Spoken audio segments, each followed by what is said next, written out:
16వ వచనము చదువుతున్నాను. నేను సువార్తను ప్రకటించుచున్న నాకు అతిశయ కారణము లేదు. నేను సువార్తను ప్రకటించుచున్నాను, నాకు అతిశయ కారణము లేదు.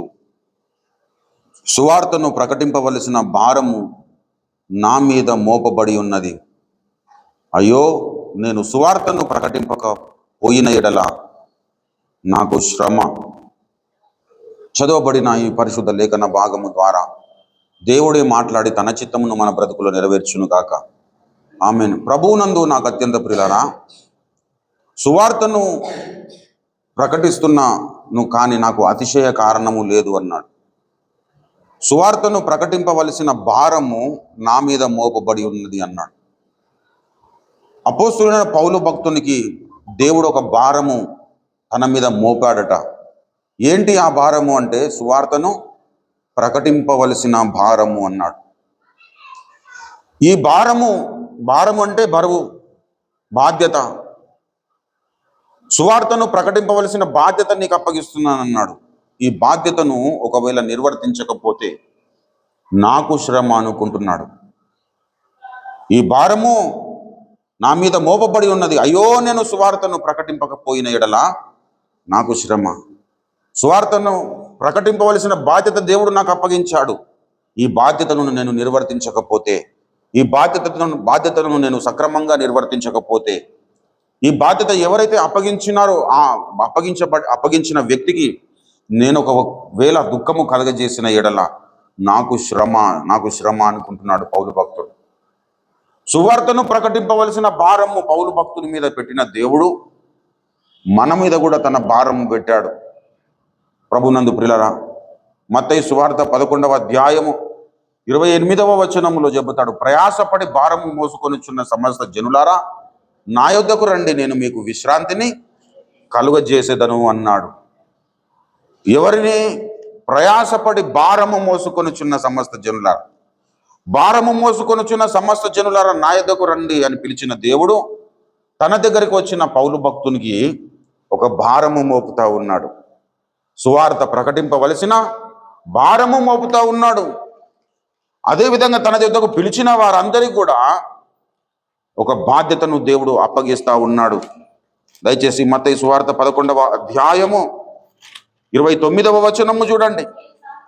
నేను సాత్వికుడను, దీన మనస్సు గలవాడను కనుక మీ మీద నా కాడి ఎత్తుకొని నా యొద్ద నేర్చుకొనుడి, అప్పుడు మీ ప్రాణములకు విశ్రాంతి దొరుకును.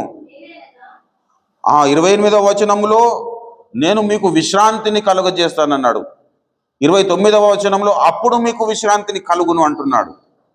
విశ్రాంతి కలుగజేస్తానన్న దేవుడు ఎప్పుడు విశ్రాంతి కలుగజేస్తాడంటే నా యొద్ద నేర్చుకున్నప్పుడు విశ్రాంతి కలుగుతుంది. హల్లెలూయా. నా యొద్ద నేర్చుకున్నప్పుడు మీ మీద నా కాడి ఎత్తుకొని నా యొద్ద నేర్చుకొనుడి అన్నాడు. భారం మోసుకుంటున్న సమస్త జనులను దేవుడు పిలుస్తున్నాడు. భారము తొలగిస్తానని పిలిచిన దేవుడు తిరిగి మీ మీద నా కాడి ఎత్తుకొనుడి అన్నాడు. మీ మీద నా భారము మోసుకుంటూ నా దగ్గర నేర్చుకోరండి, అప్పుడు మీ ప్రాణములకు విశ్రాంతి కలుగును. మీ ప్రాణములకు విశ్రాంతి కలుగును. ఏలయనగా నా కాడి సులువుగాను నా భారము తేలికగా. ఇక్కడ చూడండి, నా భారము అన్నాడు. హల్లెలూయా. మీ మీద నా కాడి అనగా మీ మీద నా భారము ఎత్తుకొని నా యొద్ద నేర్చుకొనుడి. నా భారము సులువైన తేలికైనది. నా కాడి సులువైనది, నా భారము తేలికైనది. కాబట్టి మీరు మీ జీవిత యాత్రలో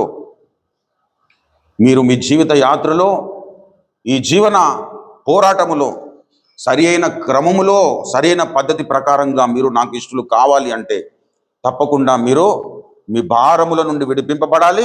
నా భారము మోయాలి. హల్లెలూయా. నా భారము మోయాలి. ఇప్పుడు నా భారము మోయాలని తన భారమును గూర్చి పౌలు భక్తునికి బాధ్యతలు అప్పగించిన దేవుడు ఆ భారము ఎలాగున్నది పౌలన్న కంటే సులువుగా ఉన్నది. ప్రియ, అయ్యో, నేను సువార్తను ప్రకటింపకపోతే నాకు శ్రమ అంటుకుంటున్నాను. పాపము చేస్తే నాకు శ్రమ, అవిధేయత చూపిస్తే నాకు శ్రమ, అక్రమము చేస్తే నాకు శ్రమ, అనుకొని మనం కాలము గడపవలసిన అవసరం ఉంది పిల్ల. మన జీవితంలో అన్యాయము చేస్తే శ్రమ అనుకోవాలి, వేషధారణగా జీవిస్తే శ్రమ అనుకోవాలి. నా ప్రార్థన నా దేవుడు వినాలి అంటే నేను అన్ని విధాలుగా దేవుడికి యోగ్యకరంగా ఉండాలి అనే మనస్తత్వంలోనికి మనం రావాలి పిల్ల. దావీదు భక్తుడు అంటాడు, పరమందున్న దేవుడు నా ప్రార్థన వినకపోవును గాక అంటాడు. ఎందుకో, నేను ఒకవేళ నా సహోదరునికి అన్యాయము చేసిన ఎడల అంటాడు, నేను అక్రమముగా ప్రవర్తించిన ఎడల, నేను అన్యాయం చేసిన ఎడల పరమందున్న దేవుడు నా మనవి వినకపోవును గాక అంటాడు. అటువంటి మరి రోషముతో కూడిన ప్రార్థన జీవితము మనకు ఉండాలి పిల్ల. దేవుడు నా ప్రార్థన వినకపోవును గాక అని ఎందుకు అనడానికి ముందు, నేను ఒకవేళ నా సహోదరునికి కీడు చేసిన ఎడల, అన్యాయం చేసిన ఎడల, నా సహోదరుని పట్ల నా సహోదరి పట్ల అక్రమముగా నడుచుకున్న ఎడల నా ప్రార్థన అంటే నేను క్రమముగా నడుచుకుంటే దేవుడు నా ప్రార్థన వినును గాక అంటున్నాడు. హల్లెలూయా. అంటే తన సాక్ష్యము తెలియజేస్తా ఉన్నాడు, నేను ఎవరి ఎడల కూడా అక్రమముగా నడుచుకోవడం లేదు, ఎవరి ఎడల కూడా అన్యాయం చేయడం లేదు, ఎవరి ఎడల కూడా నేను దేవునికి ఆయాసం కలిగించే పద్ధతులను నేను అనుసరించడం లేదు అని దావీదు భక్తుడు తనను గురించి సాక్ష్యము చెబుతూ ఈ మాటలు చెబుతా ఉన్నాడు. ఇక్కడ పౌలన్న చెబుతున్నాడు, అయ్యో నేను సువార్తను ప్రకటించకపోతే నాకు శ్రమ అంటున్నాడు. సువార్తను ప్రకటింపవలసిన భారము నా మీద మోపబడి ఉన్నది. దేవుని దగ్గరికి వచ్చిన మనమందరము భౌతిక ప్రపంచంలో ఉంటున్న మన భారములన్నీ దేవుడు తొలగించి వేస్తాడు.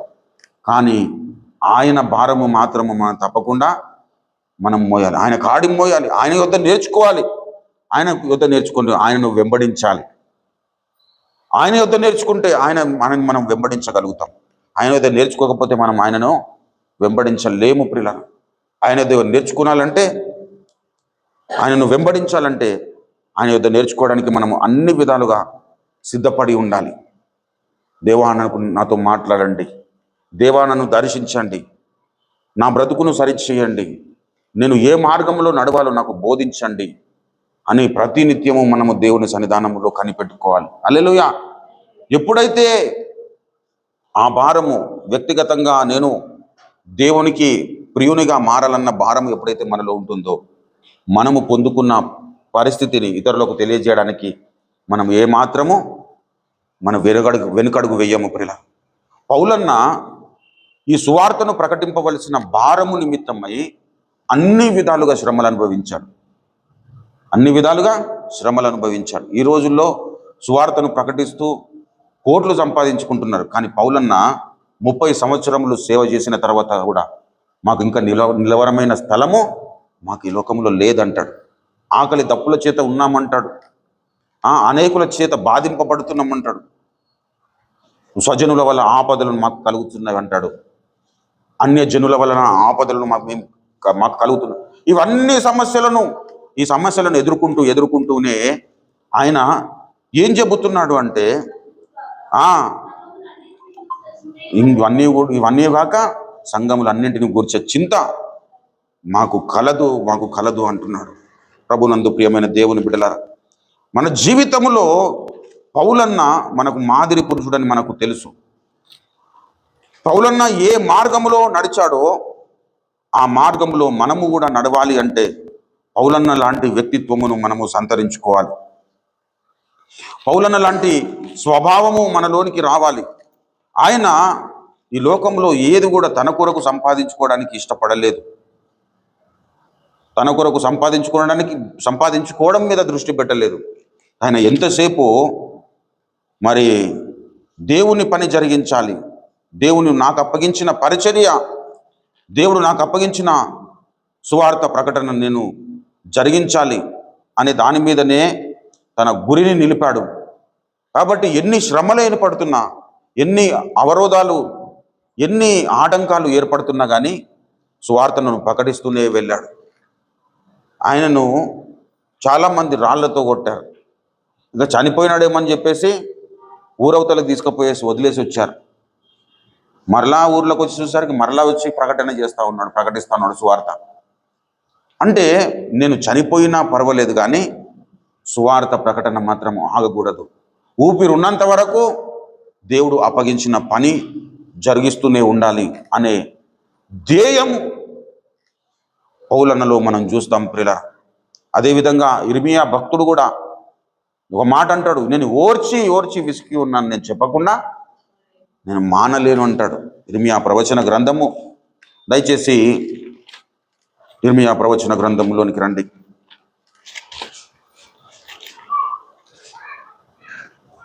20వ అధ్యాయము 20వ అధ్యాయము దయచేసి 9వ వచనము చూడండి. ఆయన పేరు నేనెత్తను, ఆయన నామమును బట్టి ప్రకటింపను అని నేను అనుకుంటున్నా, అది నా హృదయములోనున్న అగ్ని వలె మండుచు. ఏది? అది నా హృదయములో అగ్ని వలె మండుచు అన్నాడు. ఏది నా హృదయంలో అగ్ని వలె మండుచు అంటున్నాడు?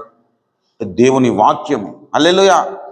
దేవుని వాక్యము ఇర్మియా హృదయములో అగ్ని వలె మండుచున్నదట. మండుచు నా ఎముకలలోనే మూయబడినట్లున్నది. నేను ఓర్చి ఓర్చి విసిగి ఉన్నాను, చెప్పక మానలేను. నలుదిక్కుల భయము అని అనేకులు గుసగుసలాడుటగా నేను వింటిని అన్నాడు. మొదటి వచనములో చూడండి, ఇర్మియా ఆ ప్రవచనములు పలుకగా యెహోవా మందిరములో పెద్ద నాయకుడు ఇమ్మేరు కుమారుడు నాకు పశువులను యాజకుడు విని ప్రవక్త అయిన ఇర్మియాను కొట్టి యెహోవా మందిరమందున్న బెన్యామీను మీది గుమ్మమునొద్ద నుండి బొండాలో అతని వేయించెను. ఇతడు ప్రకటిస్తున్నప్పుడు పశువురు అనే ఒక యాజకుడు, ఇమ్మేరు కుమారుడు పశువురు అనే నాయకుడు, అతడు పెద్ద నాయకుడట. మందిరంలో, యెహోవా మందిరంలో పెద్ద నాయకుడట. ఈయన ఏం చేశాడు? ఇర్మియా ప్రకటిస్తున్నప్పుడు, అరే నువ్వు ఇట్లా ప్రకటిస్తున్నావా అని చెప్పేసి అతన్ని కొట్టాడట. కొట్టి బోండాలో అంటే జైల్లో పాడవేసినాడు. జైల్లో పాడవేసిన తర్వాత కూడా ఈ 9వ వచనంలో ఇర్మియా ఎటువంటి సాక్ష్యం ఉన్నది? అరే నన్ను ఇంతగానో కొడుతున్నారు కదా, ఇంకా చెప్పడం మానేద్దామనుకున్నాడా? నేను ఓర్చి ఓర్చి విసిగి ఉన్నాను, చెప్పక మానలేనంటాడు. ప్రభునందు ప్రియులారా, అటువంటి పరిస్థితి మన జీవితంలో మనం కలిగి ఉండాలి.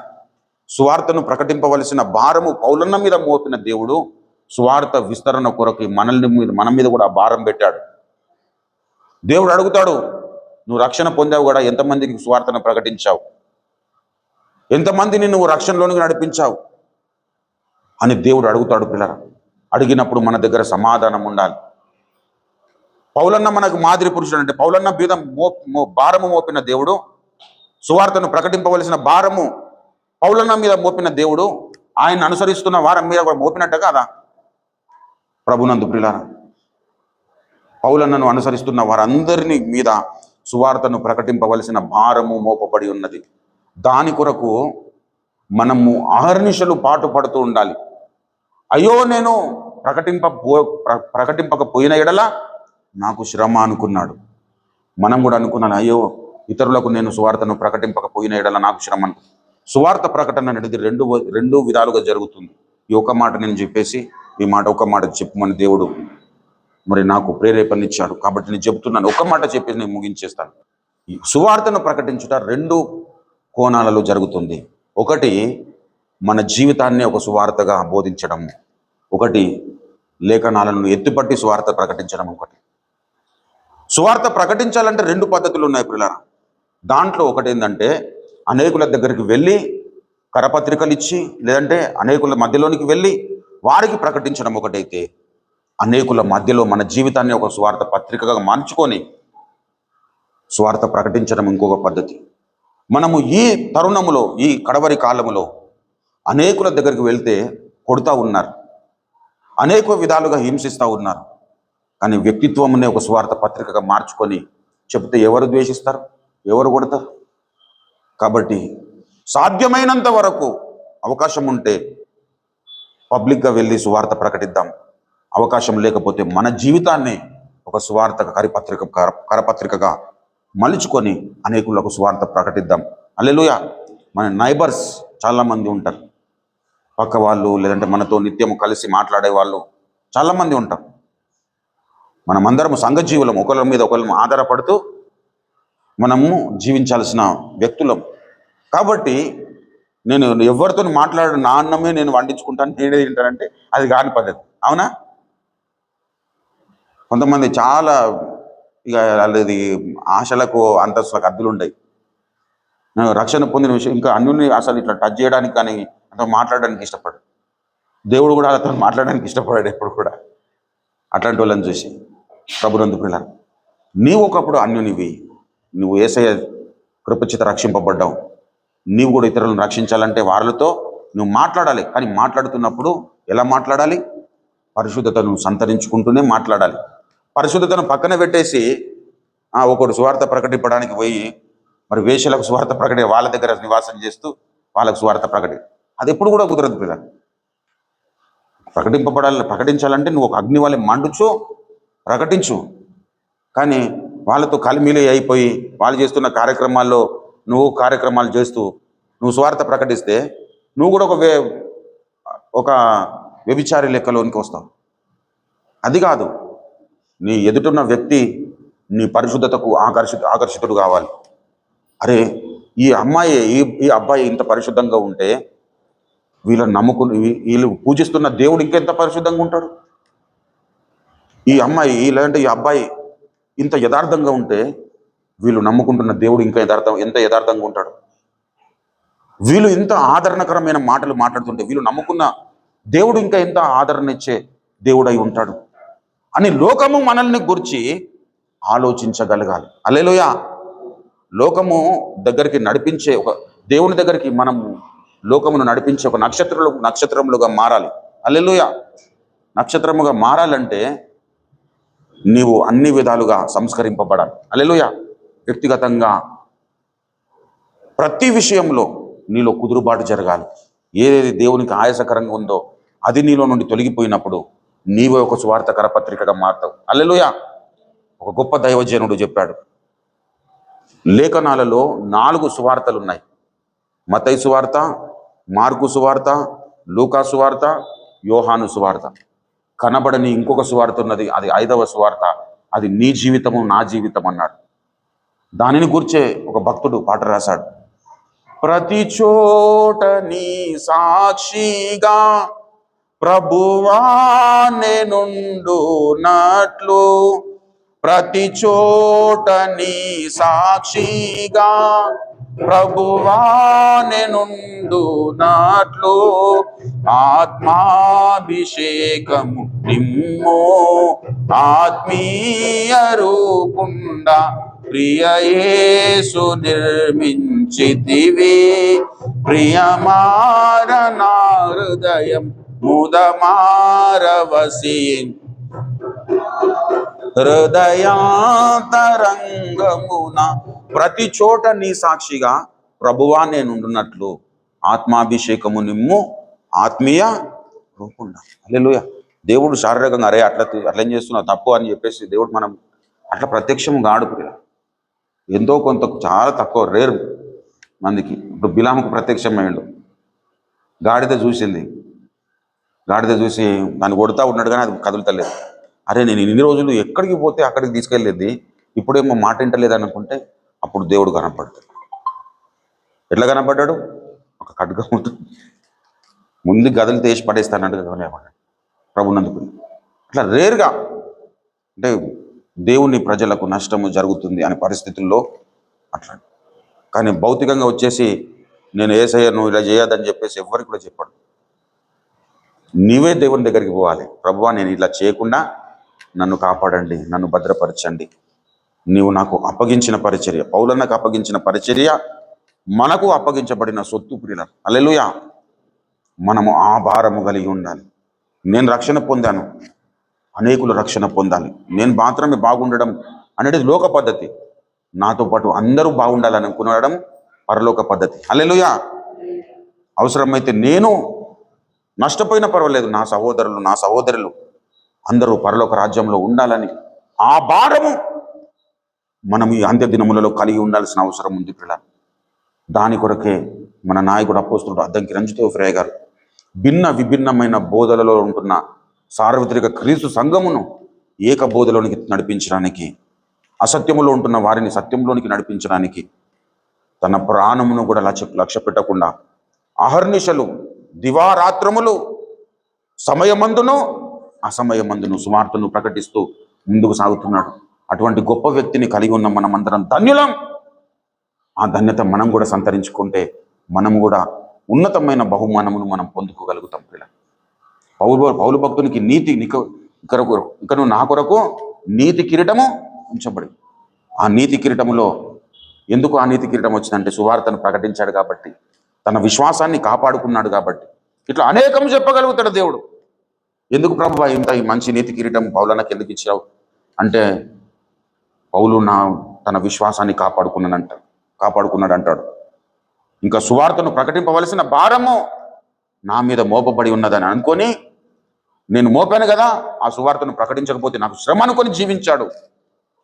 అందుకొరకు అనేకుల కొరకు కన్నీళ్లు గార్చాడు, అనేకుల కొరకు మరి మోకరించాడు, ప్రార్థన చేశాడు, పత్రికలు రాశాడు.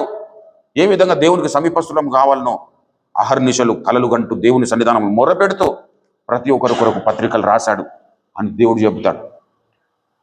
ప్రభునందు ప్రియులారా, పౌలన్న జీవితం ఒక కరపత్రిక, పౌలన్న వ్యక్తిత్వం ఒక కరపత్రిక, పౌలన్న నడిచిన బాట ఒక కరపత్రిక. అదన్నీ మనం కన్నుల ముందు దేవుడు బైబిల్ రూపంలో మనకిచ్చాడు. కాబట్టి పౌలును పోలు నడుచుకునాలి. పౌలు భక్తునికి దేవుడు అప్పగించిన భారంలో మనము కూడా పాలి భాగస్థులమై, పౌలు భక్తుడు దేని కొరకు అయ్యో నాకు శ్రమ అని అనుకున్నాడు స్వార్థ ప్రకటింపకపోతే, మనం కూడా అలాంటి స్టేటస్కు రావాలంటే దినదినము మనలో కార్యసిద్ధి కలుగజేసే పరిస్థితిని మనం క్రియేట్ చేసుకోవాలి. కార్యసిద్ధి కలుగజేయవాడు దేవుడై ఉండాలి. ఆ కార్యసిద్ధి కలుగజేసుకోవడానికి మనం మన హృదయాలను నిత్యము సిద్ధపరచుకొని ఉండాలి. నాలో కార్యం చేయు ప్రభువా, నేను ఒక స్వార్థ పత్రికగా మారాలి అని మనం ఎప్పుడైతే దేవుని సన్నిధానంలో మొరపెడతామో దేవుడు తప్పకుండా నిలబెడతాడు. హల్లెలూయా. కాబట్టి దాని కొరకు మనం అంకితం అవుదాం, దాని కొరకు మనం ప్రయాసపడదాం. దేవుడు అటువంటి కృప, సహాయము, కాపుదల, క్షేమము నిరంతరము మనకు అనుగ్రహించి ముందుకు నడిపించును గాక. ఆమేన్. రండి ప్రియులారా, మనం ప్రార్థన చేసుకుందాం.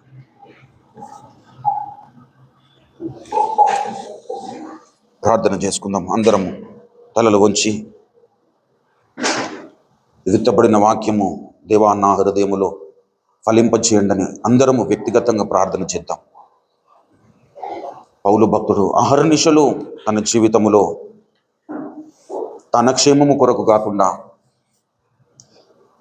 ప్రజల రక్షణ కొరకు, తన మీద మోపబడిన భారము కొరకు అహర్నిశలు పాటుపడ్డాడు. దాని కొరకు అన్ని పోగొట్టుకున్నాడు. ఎన్ని శ్రమలు అనుభవించినా పని మాత్రము మధ్యలో విడిచిపెట్టలేదు. మనము కూడా అటువంటి వ్యక్తిత్వము ప్రభువా నాకు ఇవ్వండి, నన్నే ఒక కరపత్రికగా మార్చివేయండి, నన్ను ఒక సువార్త పత్రికగా మార్చివేయండి. నేను మాట్లాడుతున్నప్పుడు అనేకులు ఆశ్చర్యపోవాలి, నా నడతలను చూసి అనేకులు ప్రభావితము కావాలి, నా పరిశుద్ధత చూసి అనేకులు నిన్ను తెలుసుకోవాలి, నా మాటలను చూసి, నా ప్రవర్తనను చూసి అనేకులు ప్రభావితము కావాలి. అటువంటి ధన్యకరమైన జీవితం నాకు అవసరము ప్రభువా, నాకు దయచేయండి.